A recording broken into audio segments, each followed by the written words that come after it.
জলপাইয়ের স্বাদ যদি আপনারা সারা বছর পেতে চান তাহলে লাস্ট সিজনে এইভাবে একবার জলপাইয়ের আচার বানিয়ে সারা বছর রাখুন সংরক্ষণ করে, তাহলে কিন্তু জলপাইয়ের স্বাদ সারা বছরেই আপনারা পাবেন।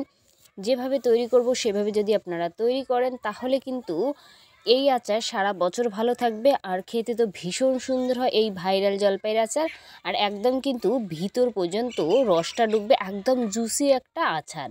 এটা কিন্তু ভাত রুটি সবের সাথে কিন্তু এটা দারুণ যায় বন্ধুরা। নমস্কার বন্ধুরা, নতুন একটা ভিডিও দেখার জন্য আপনাদের আরও একবার স্বাগত জানাই। আজ আপনাদের সাথে শেয়ার করব লাস্ট সিজনের কিন্তু জলপাইয়ের আচার, একদম ভাইরাল জলপাইয়ের আচার। এটা খেতে ভীষণ সুন্দর হয়, আর যেভাবে তৈরি করব সেভাবে যদি তৈরি করা যায় সারা বছর সংরক্ষণ করা যাবে। শেষ পর্যায়ে এসে কিন্তু তৈরি করে সারা বছর এর স্বাদ পাবেন। তো চলো রেসিপিটা দেখতে থাকো, আশা করি আপনাদের ভালো লাগবে। সেই ভাইরাল জলপাইয়ের আচার বানানোর জন্য এইখানটা জলপাই আছে 1/2 কিলোর মতো।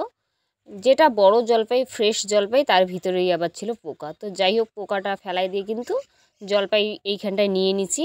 এরপরে যে জলপাইটা আছে এইভাবে ঘুরিয়ে ঘুরিয়ে কিন্তু সুন্দরভাবে কাটতে লাগবে। এইভাবেও কাটা যাবে, তবে আরও একটা পদ্ধতি দেখাবো আপনাদের, যেটা সুবিধা মনে হয় এইভাবেই কিন্তু কাটতে পারেন। তো যেটা মানে আপনাদের সুবিধা হয় সেইভাবে কাটতে পারেন, যাতে সুন্দর করে কাটা হয়, ভিতরে যেন রসটা ভালোভাবে ঢোকে আর খেতে যেন একদম জুসি হয়। তো সেইভাবেই কাটতে লাগবে। তো সব জলপাই এইভাবে কাটবো।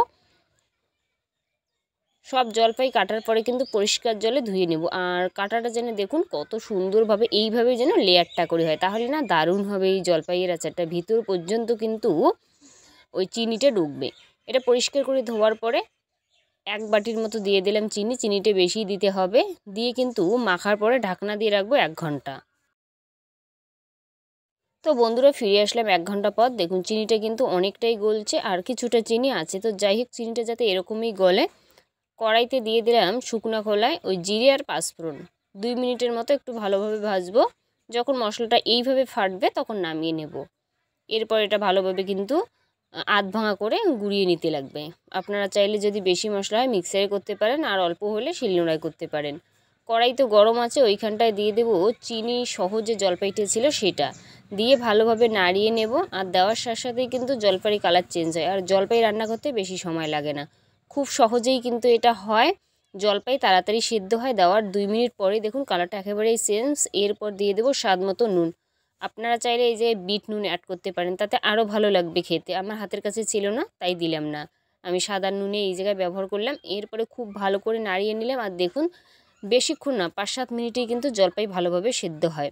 জলপাই সেদ্ধ হলেই কিন্তু ওই মশলাটা যে সেটা ছিল জিরে পাঁচফোড়ন সেটা দিয়ে দিলাম। দিয়ে আরও ভালোভাবে কিন্তু এটা নাড়িয়ে নেব।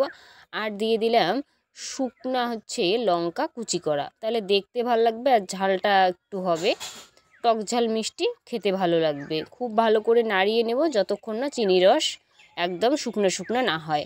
আর জলপাইটাও যাতে খুব ভালো সেদ্ধ হয়। এখানে কোনো জল অ্যাড করা যাবে না, নইলে আচার ভালো হবে না।